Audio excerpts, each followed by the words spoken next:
All right, here we are. Happy Monday. Now, I know whoever joined this live chat last week, you guys know that I had to do this maybe 5 times. I don't remember how many times I had to restart the live thing because my Wi-Fi was so bad. So, if that ends up happening, hang with me. I'm only going to let it happen one time, and then I'm going to just use my really bad phone service, and hopefully that will work. Just stick with me. We're going to give it one shot with the Wi-Fi. The Wi-Fi does not work. Goodbye Wi-Fi. Hello, really bad phone service, and hopefully we'll be okay. Yo, Nico? Hola, wey. ¿Cómo estás? How's everyone doing on this fine Monday? It's raining in LA. It's very cold and very rainy. So that's the biggest update. The weather here in LA has changed. It's rainy and cold. I hope you guys all had a good weekend. Maybe, given the circumstances, not great. I feel like great is a big word for this time. But we're good. We're okay. Hanging in. Wait. Stop writing so much. So Nico, who's an incredibly talented cinematographer, we worked together when I directed a project a year ago, and he's now incessantly writing comments, so that's okay. Manda beijo pra mim, por favor. Beijo, Marina. Eu acho que esse é o nome. Sumiu. Bom, beijo pra você. Eu nem vi. Sumiu seu nome, então nem deu pra ver. O nome. Who else is here? Let's see. We have... Oi, Brasil. Brasil tá presente, gente. Quem mais? Are we gonna have our very international crew back today, I hope? Russia. Great. Who else is here? I love when... Oh, Wanda, hi. And Sophia. We have friends here now. This is very exciting. Beijo pra Manuela. Acabei de ver isso agora. Someone's watching... Oh, The Lost World. They're watching Jurassic Park right now. That's exciting. Mexico, India, Mexico, Venezuela. Good, guys. I like this. Italy, Colombia. I'm really enjoying having such an international crew present all the time. This is very exciting. Nova Scotia, Canada. Wow. So I shot The Ballad of Jack and Rose on Prince Edward Island, which was very close to Nova Scotia. And I had a really incredible time there. Canada, India, Georgia. Wow. Guys, this is very exciting. So today we have a very special guest, which I will get into very soon.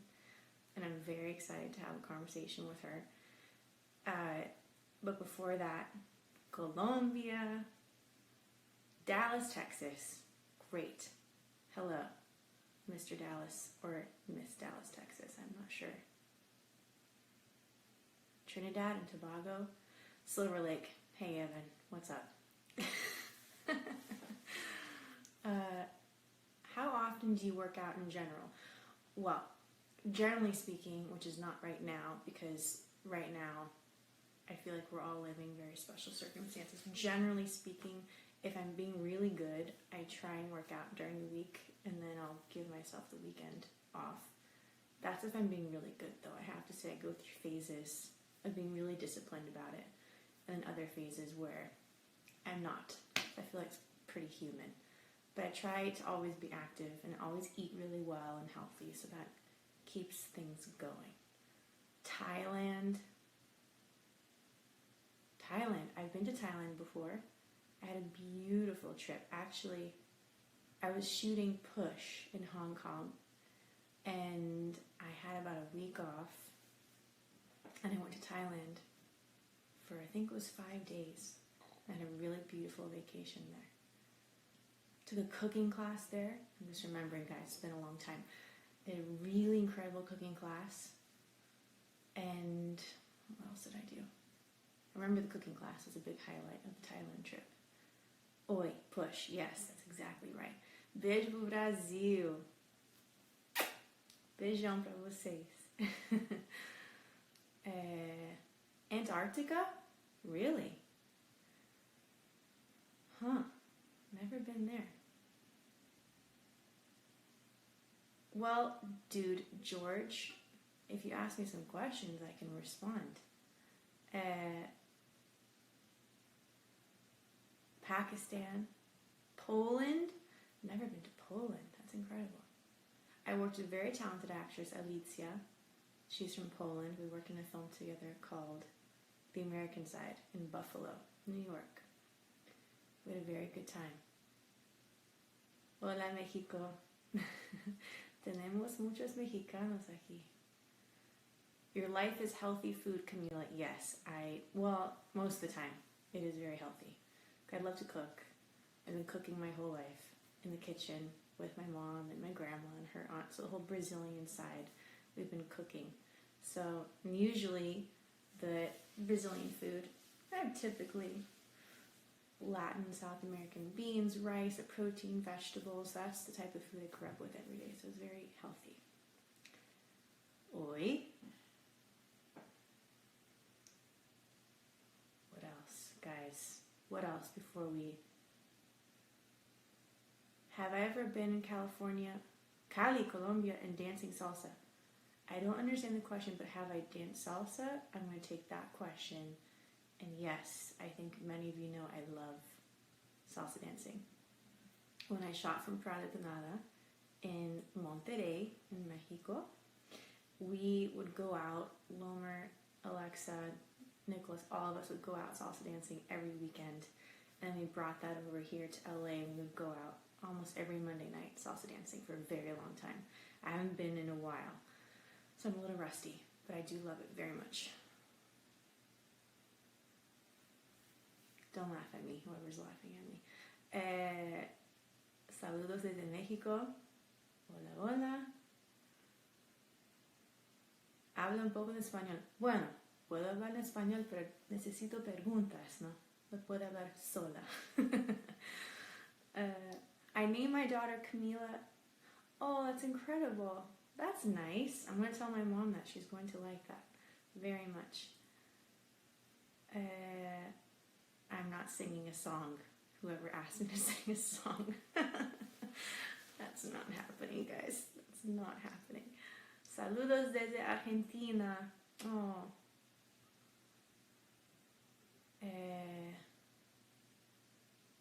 I missed a question about my mom.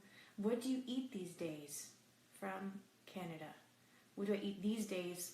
Are we asking specifically for quarantine time? Because that's a little more specific. But I guess we can apply it to that since we've been in lockdown. But recently, I think if any of you chimed in, I was talking to my really dear friend, Zizi Ward. I was telling her that I've been making a lot of soups. So I've been making a lot of soups. I'm freezing half just to prevent, and I've been putting that in the freezer, and I'll have soups a lot for dinner. But I've been making a lot of pasta because pasta's my favorite food. So I want to make myself happy, and I'll make pasta. So yesterday, made pasta with sausage and onions and garlic and a homemade tomato sauce. It was very good. Sabe fazer pão de queijo? Sim, sei. E brigadeiros. Minha mãe, aliás, falou outro dia que ela queria fazer feijoada. Então, tô esperando. Alice is here. Okay, everyone. I think we're going to bring in our special guest. So, we are going to be chatting today with the extremely talented Alice Hoffman. I'm sure as many of you know, she's the author of 30 best-selling novels, including Practical Magic. So we're going to be talking a lot about Practical Magic, of course. But she also wrote The Rules of Magic, which was the prequel to Practical Magic. And now there's going to be the third book in the Practical Magic series coming out this year called Magic Lessons. So I'm going to bring Alice on. I hope all of you have many questions for her. regarding practical magic or any of her incredible novels. Very lucky to have her. Let's see if we can. You guys know I have a hard time with this technology stuff here. Okay, here she is. All right. Let's hope this works. Okay. Let's hoping. Here's Hi. We did it. It works. Wait, I keep on forgetting that the camera like chops you off. So I have to sit up. Okay, hopefully this works a little bit better. Okay. There we go. Hi. Yeah. How you doing? Let me turn How are you? Okay. I feel like we're related through practical magic. The what? I feel like we're related through practical magic. Oh yeah. We are related. We're soul sisters, soul witch sisters. How's everything on the East Coast? Because you live on the East Coast, right? Yeah. I live in New York part of the time, but I'm not there. I'm in Boston now, and it's very difficult, and people are doing a great job of staying home and trying to do the best they can, but it's like a whole different world. Right. Absolutely. Oh, and you told me, I feel like people get a kick out of this, but your dog is not able to see her boyfriend now. She can't. Really upsetting. She cries a lot. They see each other from a distance, but they can't actually meet. So it's very sad. You may hear her. She may be barking through this, but do they make eye contact across the way, or how does that work? Yeah, and then they cry, and then the owners don't let them get close to each other because we don't want to be close to each other. Exactly. So it's sad. Oh no, Maybe someday. He's a corgi. Things. So I am so, I always wanted to talk to you to see what your experience was like when you filmed Practical Magic and how that whole thing happened for you. Right. I know. Well, same. I always have many things to ask you. I mean, from my side, I honestly don't remember what the audition process was, to be honest. I really don't. I think I probably blanked that out. But I do remember going and the whole experience of making the film, right? So I think I was 11, possibly. 11. And I remember I visited set here because they shot some interiors, I think, here in LA in the Warner Brothers lot. And then we all flew up to San Juan Island. So we went up there, and it was incredible. And they had the old house, and the location was so beautiful. And we, at the time we were all we were being schooled by teachers on set of the kids, and I remember Griffin Dunn, the director, really, really well, and he was wonderful to work with.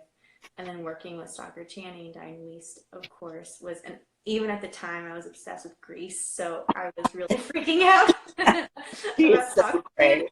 I was very excited about that.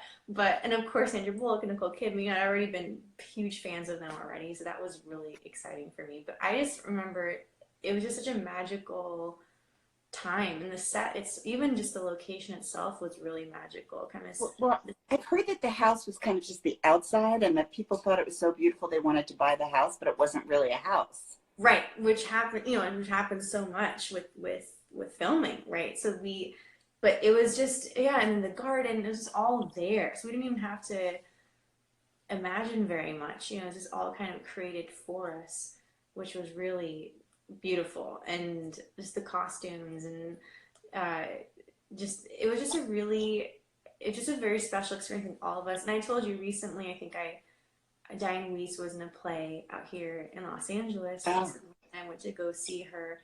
And we hadn't seen each other since shooting the film. So what do we say? It was 22 years? I think it was like 22 years ago.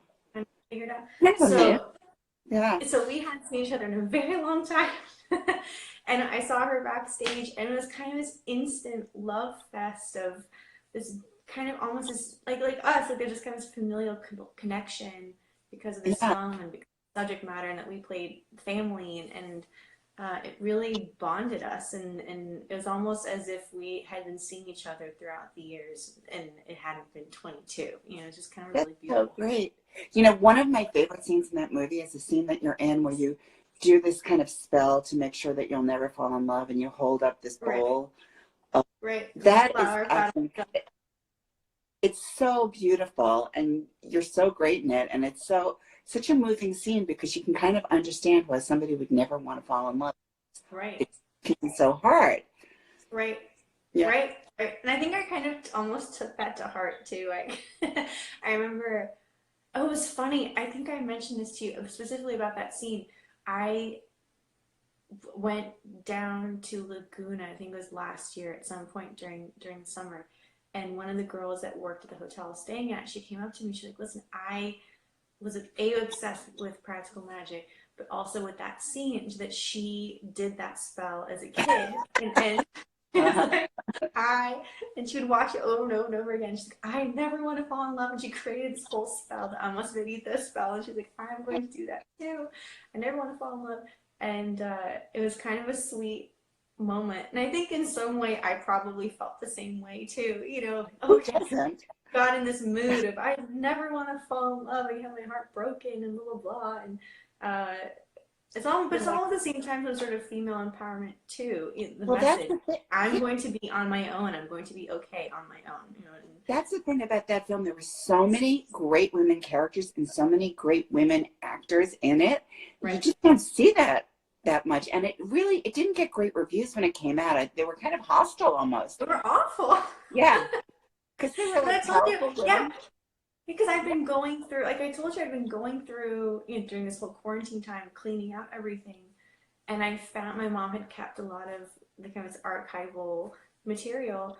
And I found all the reviews and I was reading them. I was like, oh, wow, they trashed it. They really trashed the film. I was kind of shocked about that. It's really gotten more popular. Like every year it's more popular because I think now. And why do you think that is? I think it's now that empowered women and witches and sisters, and you know, that is not so threatening. Well, it is still threatening, but it's more appreciated. But why do you think people didn't appreciate? Do you think it was just too soon? Like it was too early for its time? Like why do you think people didn't appreciate it as much then?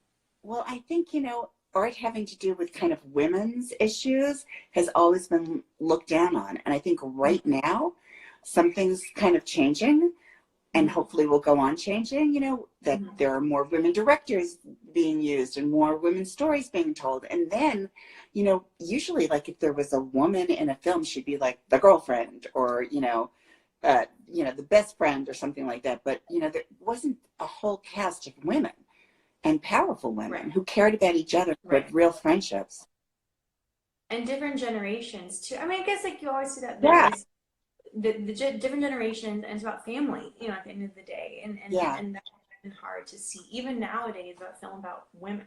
And that's why I think I even look back at a film like Joy Luck Club. Like I watched that film over and over again. It's about women, family, and the power of this bond that we have. And it's extremely, and then you throw in the witch aspect to it too. It creates a whole nother level. I know. Well, you know, I grew up reading magic. I mean, that was what I loved to read when I was a kid. And I think what you read as a kid really stays with you. And so that's what I wanted to write because that's what I love so much. And what do you mean by you read magic? Like what?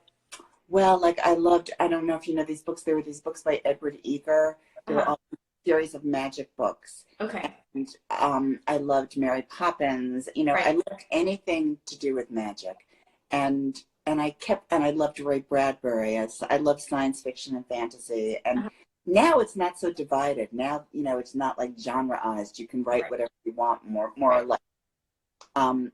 Still, for a woman, it's kind of hard to write magic and be taken seriously. But and I grew up reading fairy tales, so that really, you know, affected what I wanted to write and the way I viewed the world. And you know, did you always want to be an author, or did that develop over time? Or I wanted to be a reader.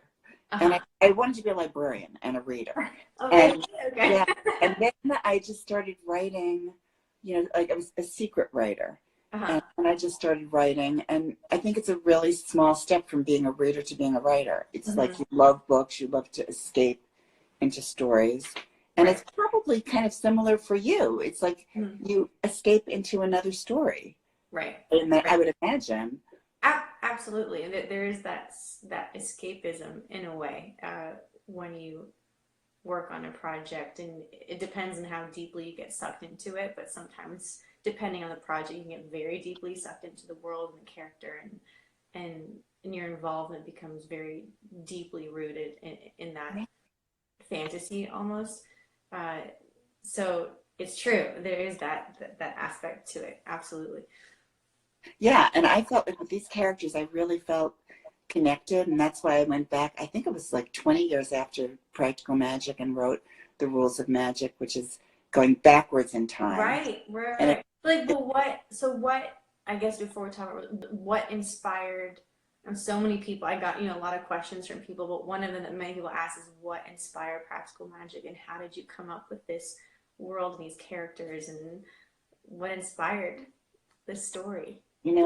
The funny thing is with Practical Magic, this has never happened to me before, but I had the title, and I thought this is a great title for a book. I don't know what the book is. What that's about. I don't know what it's about. But if I start, it will involve magic, but I don't know. But I love the idea of practical magic, that the two together, almost like, everyday life. And the books that I really liked when I was growing up were about kind of ordinary kids, ordinary people who stumble into magic. Right. So I wanted to write something about that, and I've always kind of been very fascinated with witches and the whole kind of symbolism of witches, and that, so many little girls want to dress up as witches on Halloween still. That it's the one kind of iconic figure for women and girls that's powerful. Right. And I just think it's so fascinating. So that's kind of where it came from. And then those characters, I think sometimes if you just start writing, you can write your way into the story. They just come to you. It comes to you. It comes to you. So interesting. I was lucky. That's really interesting, actually. Yeah, I was wondering, like, how do you, I guess for each writer, it's different, or the process is different, right? Yeah. Do you, as a writer, do you have, once, is it almost like you're sitting down and the ideas come, or does it also depend, I'm sure it also depends on each novel is different, I assume. Yeah. Right. Once the concept comes to mind, or the characters, or whatever that might be, do you then have a schedule of how you write and work, or how? Well, I usually kind of come up with an outline, and then as I'm writing, it all changes. Like once the characters really come to life while I'm writing, everything changes, and I have to read the outline. So now, for instance, I'm writing I've just finished the third magic book. Right. And so I had an outline and I wrote it, and then I had, one of those big boards, which they have when you write a screenplay too. Big whiteboards? What? The big whiteboards? The big whiteboards, like, yeah. Cool. Yeah. I had the big whiteboards with Post-it notes and, different color magic markers, and I kind of moved things around. Maybe this should happen here, or maybe it should happen there. So I, it kind of goes in different levels of work. But when I'm really writing, it's for me, reading is such an escape, but writing is even better for me, because you're totally gone in a way, and you totally enter into a different world. Do you feel that when you're starting a film and you start to become this other character? It definitely starts, probably my favorite, I'm definitely happy when I'm on set. It's kind of my happy place, I think, because I grew up on a set, so that's and working since I was a little kid, so that's definitely where I'm at almost at my happiest. But the prep process is also so gratifying to me. It also depends on the project too, how much research needs to be done. If it's a period piece, researching about that, or if it's a real person or not. So there can be a lot of research involved, which I love, which involves a lot of reading, which I love. And so that part of it I really, really appreciate is the prep, and really diving into the script and figuring who this is, and also the costume figuring out what the costume is, what the makeup and hair is going to be, and having that collaborative experience with the crew is one of my favorite aspects of the work that I do. Because then you end up discovering this new world, right? And these new people, these new characters, and you end up somewhat then embodying that person at the end of the day. Right. And you eventually, when you put on the costume and the makeup and the hair, say, okay, this is it. You know, it feels right. I think that must be great because I don't have that. You know, like you have a collaborative art, and I have something. You're on your own. I'm on my own with my dog. Your dog. The two of us. But it's funny what you said about research because I feel the same way. I love that, which is interesting to me because I didn't like school and I never liked history and I never liked writing papers or anything like that. But that's interesting. Isn't it? But you like the reading aspect of it or no? I just didn't like any of it. I think maybe because I didn't control it, you know, like I was told what to do. Right. But for instance, in this third book, it takes place in the 1600s. Oh, and wow. It takes place during the Salem witch trials. So I had even before Rules of Magic. This is the one that's coming out in the fall called Magic Lessons. Before. Yes, it's before. I'm going back. Oh, wow. Oh. And it was really fun to do the research and to go up to Salem and to read about early witchcraft and early kind of what it was so interesting to me too, because women who did magic or who were kind of midwives and they did magic, one of the things that's so interesting now in this time is that they were much more effective because they washed their hands. And doctors in those days didn't, and they kind of spread diseases. And it's kind of the time of the plague in England. My character leaves England right after the plague, and it's this idea of like being clean and washing your hands, and that you don't have to be a doctor to heal people. Exactly. Mm-hmm. Yeah. That's so interesting. Now, I've always been upset because it's so funny. When I was reading Rules of Magic too, obviously I loved every second of reading it, but it's that aspect of the women, these powerful women, this family being witches. Because my family too, like my mom's side of the family is from Brazil, and all the women are very powerful women, and like the men kind of play second fiddle, just like with the Owens family, and there's this aspect to the culture as well of almost this sixth sense, in a very strange way. So I was really connected with the characters and with the family and with the women of your stories, because I know what that is, in a very bizarre way, and I always really connected with it. So I'm excited. I think you'll like this one because the hero of the story is Portuguese. And really? Yeah, my new book. Yeah, so I think you'll really like it. My bloodline. That's amazing. And when does that come out? I'm sure everyone will coming out in October. October. Yeah, in October. Okay. And I'm working on a fourth one because it's being home, as we all are. Yeah. I feel like I want to use this time. Yes, I want to clean my closets, but I also feel like it's a good time to like creative. Right? It's a good time to make something and do something and to connect, with people. And is your fourth is it a fourth one in this world? In the series, yeah. Oh, wow. Guys, we're getting breaking news. This is very exciting. We're getting a fourth book soon. Yeah. I guess to go back to, because I'm sure some people sent in these questions about practical magic. Sure. What am I drinking? I'm drinking coffee, guys. I'm drinking some coffee. But I guess what did you? Oh, also what I want to know as well is what was your involvement in I'm sure with every author it's different too. When your book gets made into a film or a TV series, how involved were you in that process of the adaptation? Well, it was funny because I was a screenwriter for 20 years, but I wasn't involved with this. I think it's kind of hard to do your own book, because it has to become something else. But I was really lucky because the producer, Denise Denovi, was fantastic.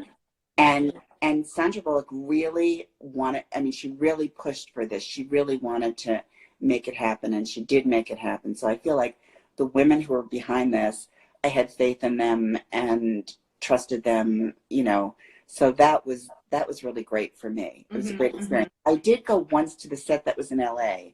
Right. The house was built in the set, and there was this amazing kitchen. I think it's the best kitchen I've ever seen. And isn't that kitchen great? I so want that kitchen. I want that kitchen.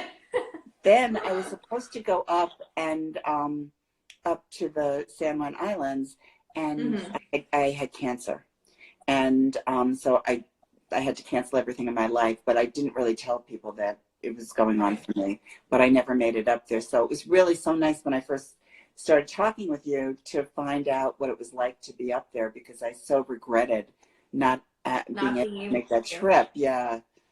Right. I think and yeah, it was funny. There certain memories start coming back about it, but because someone asked me, and what was it like working with Sandra Bullock and Nicole Kidman? And of course, like, I didn't work with them per se, right? But we were all on set together. You know, and sometimes I'd be shooting in the morning and they'd shoot later, so there was an interaction, and everyone calls Sandra Bullock Sandy on the set, and everyone. Yeah. And she was just so, I mean, whatever interaction you had with her was just a dream, you know, just absolutely just the light of the party, you know. And she even threw the wrap party when we were done. So the wrap party, guys, is when like you are done with the film, the completion, usually have a party. It's called a wrap party. And the crew and the cast, everyone gets together and celebrates the end of filming. So she threw that for everybody, and it was just so much fun and so loving. It's kind of a joy to be around. She's so awesome. When people ask me what she was like, and I would say she's exactly what you would imagine her. Right. She is that person. Super nice, super smart, yeah, very generous. Yeah. So what did you think when you saw the movie? I mean, you were 11, and then I know. So that's it. I just remember, which I think I mentioned to you, when I saw it, because I had met Goran too, who on set, and I met everybody who were all together. And then I remember we went to the premiere. My mom and I went to the premiere, and we're there, and I saw Sandy, and she was amazing, and everyone was just so kind and excited, and Griffin, everyone's there celebrating. And we saw the film, and Goran freaked me out. I still remember that feeling of being so scared. He did such a good job. He was scared. Because he was so nice on set. Like he was so lovely. And then I was so freaked out by him. And then I saw him afterwards, after the film. I was like, Mom! I was like, he came up to say hi. I went running away because he was so terrifying. And then I ended up running into him this year because we both did a bit of a part in this new show called Dollface. And I ran into him earlier this year. And I told him that story. I was laughing really hard. And we're kind of, oh, finally. And we also hadn't seen each other since the premiere, which it's been 20 years, so it's crazy, and there still is that connection because of this film.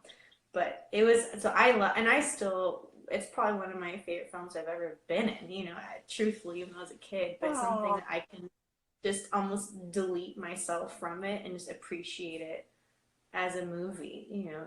That's great. Yeah, I wondered what it was like to kind of watch yourself, because I usually don't go back and read my books. I mean, I just don't. You know, it's kind of like over for me when I finish them. Right. You know, and I just wondered, is it like that for you too? When you're in a film, do you watch it?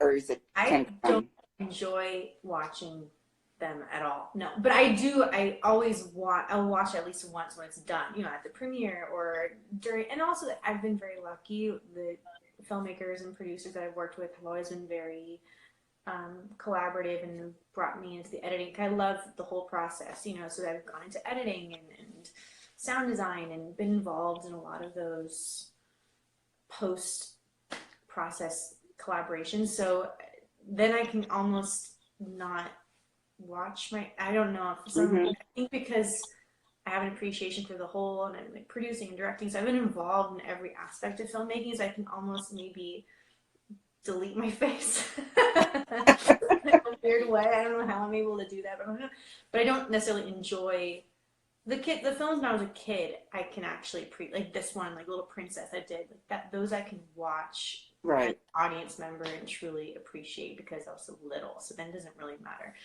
But as an adult, I don't I don't like it. It's hard, I think. It's hard, I think. But I also feel like, you have to have the ability to judge yourself, like not too harshly, but be able to judge yourself. And, I think that's just really good to be able to do. Right. It's not easy always, No, but it's not at all. No, it's not. But how did you feel when you saw it for the first time? well, I was just so overwhelmed because, like we said, I'm sitting in a room by myself, for a year, working on something. And then there are all these people who have been involved with it and who create something. And it's just to see it, come to life is a very strange experience. It's like you have a dream and then there's the dream. Mm-hmm. And it's pretty thrilling to see it and to see how people interpret it. And it may not always be exactly what you imagined. It can be really different, but it's always really interesting to see it come to life. Something that you started out just you in a room thinking about. All of a sudden is there on a It's screen. live, and there's so many people who are involved and so many people who worked on it. Right. It's always kind of amazing. And it's funny to me, after, when I see practical magic, I always feel like I like it more every time. Mm-hmm. I appreciate different things about it. And I think Griffin Dunn did a really interesting job of doing it in a way that nobody else would have done it. He added a lot to it. That the whole thing about domestic violence that's in there, I think really speaks to people, especially now. And, but anyway, this year is going to be the 25th anniversary of the book being published. And it's going to be republished in May with a kind of a new introduction. I just can't believe it's been 25 years. 25 years, that's crazy. Crazy. And that people appreciate it even more now than you did before, which I know. And it's so nice to have kind of this family who have all been involved with it. It's really just true. Nice. It's true. It's really true. But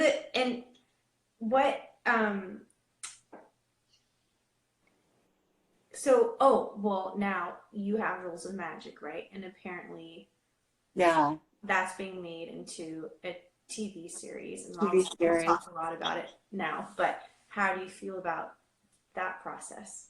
Well, I feel great about it. It was going to be filming this May, so I don't know what happens. When that's going to happen. Yeah, I think, I'm very excited about it because actually Denise Denovi, who produced she's producing it. She's producing it. And Melissa Rosenberg, who did Jessica Jones, is the showrunner, who's really great. I love her. So there's a lot of great women involved in it. And, I'm really excited to see what happens with it. Same. So am I. Yeah. No, I know. And it's exciting, especially because of course, with everyone, all of our jobs and everything that's going on, we have no idea when things will get picked up. We're on hold. But hopefully soon. And so Magic Lessons, that's coming out in October. Early October, kind of in time for Halloween. And you're right. Yeah, and it really tells kind of the beginning. I went all the way back to the beginning. And in the film, there's a little bit about Maria Owens, who kind of starts the curse. Yes. Because she's so horribly treated by this man. And she starts this curse, and it's a generational curse. So that's what it's about. Can't wait. I'm very excited. Very, very excited about that one. Oh, someone asked, which I might as well ask because they wrote this, but did you have, because Stevie Nicks plays such a big role in the soundtrack for Practical Magic, right? And they're asking if you had any input on that or if that was a decision. You know what? That was Sandy Bullock. She really chose a lot of it. She was really involved with the music. And the music is awesome. I love that. I love the soundtrack. I love that music. It's such a great soundtrack. And I love that Sheryl Crow and Stevie Nicks did some of the videos. Mm-hmm. They're just so great. I mean, Sheryl Crow is great, and Stevie Nicks was like the perfect voice for this. The witchy, she was just great. So I think the soundtrack is great, but I had absolutely nothing to do with it, but I listened to it. That's all. Yeah, me too. I listened to it on my own as well. I didn't realize that she was involved in it. That's great. That's really neat to hear. Well, what else? Did we miss anything? Alice? I don't know. I'm looking to see if we missed anything. Oh, well, I mean, I guess one thing that's kind of all encompassing with all of your work, which we touched on a little bit, but that celebration of women, right? Uh, and how important that is to your Yeah. work. And how, do you think it's even more important today? It's almost like you were ahead of the curve as well with your writing. It's not just a practical magic, but you know, Dove Keepers, all these different books that you've written that the women really are the centerpiece to your work. So how is that something that was Right. always important to you, It's or it did it really over it has time, or it's always been important. I mean, I always thought, beginning with fairy tales, they are stories that are told from like grandmothers to granddaughters. And I was really mm-hmm. close to my grandmother. I know you're really Mm-hmm. close to your family. And Yeah. that's where I got my first stories. My grandmother was Russian and she would tell me kind of Russian fairy tales. And I just always felt like the stories were like handed down from generation to generation through Right. women. And Right. yet, when I was growing up, in school, we didn't read any women that weren't either dead or British. I mean, there were very few women in our curriculum. And it just seemed like what women did was less important or thought of as less important. And if you wrote about domestic life, if you wrote about sisterhood or friends, it was less important. I don't think that's so true. I think it's still somewhat true. Right. I think I felt like when I started being a writer, that if I couldn't tell a story about war and about men, it wouldn't be considered, great writing. And I think it's hard when that whole thing a few years ago about chick lit or whatever that was, that it was like reduced what women wrote. So Mm-hmm. I think I'm always interested in women's stories. And because a lot of the time, especially like with the Dove Keepers, I felt like that, took place in ancient Israel. Right. And Right. those stories just aren't told. You just don't know about women's history. During So those. Mm-hmm. yeah, I'm very interested in that still.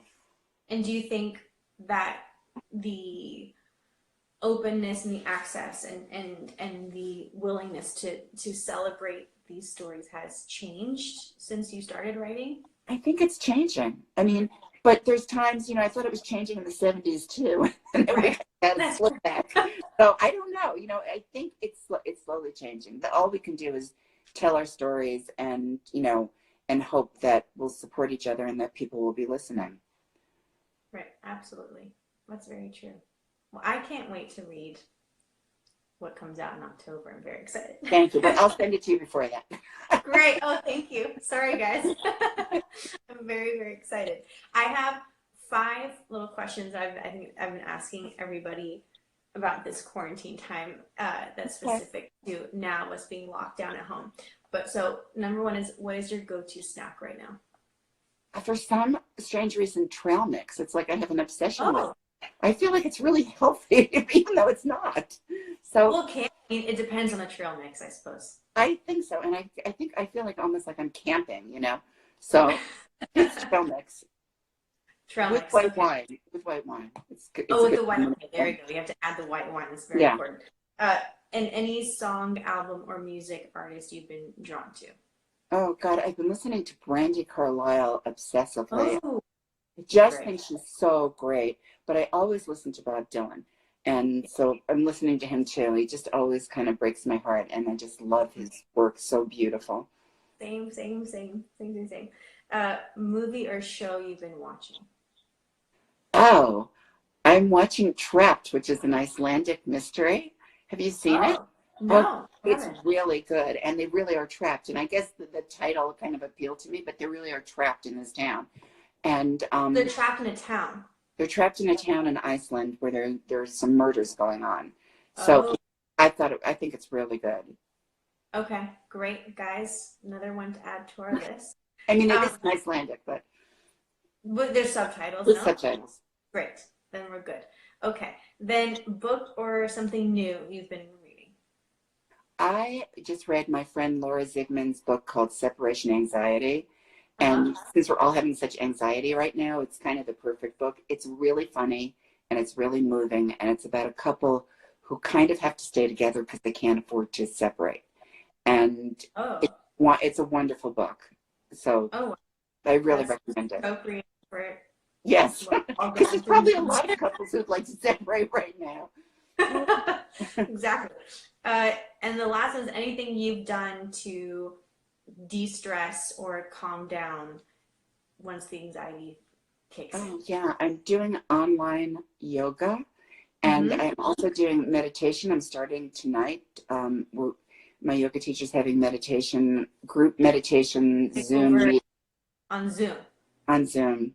Oh, okay. It's been really helpful and great. That's a good idea. Yeah. I haven't done the meditation. I've been trying to do a couple yoga classes in the morning over online Zoom time, and that's been helpful. Yeah, it helps, I think. And you don't feel so as alone. You feel like more connected, so. Exactly. We have to find those ways to do it because, well, it's the time. It's the time. Yeah. Well, Alice, this has been so wonderful. I hope everyone has enjoyed. Does anyone have any questions for Alice before we say goodbye till we meet again? I've just been singing that song to myself. Well, I also we'll meet again. Oh, thank my you question so much. Oops. Uh-oh, I missed it. Oh no, that was a long question. I totally missed what it said. I'm sorry. But no, I'm sorry. Sorry. Okay. Well, thank you for having me on. I feel like I've known you for 25 years. I know. Same. Thank you, Alice. And thank you guys for watching. Hope you all enjoyed it. And I'll talk to you soon, Alice. Bye. Talk to you. Bye, guys. Bye.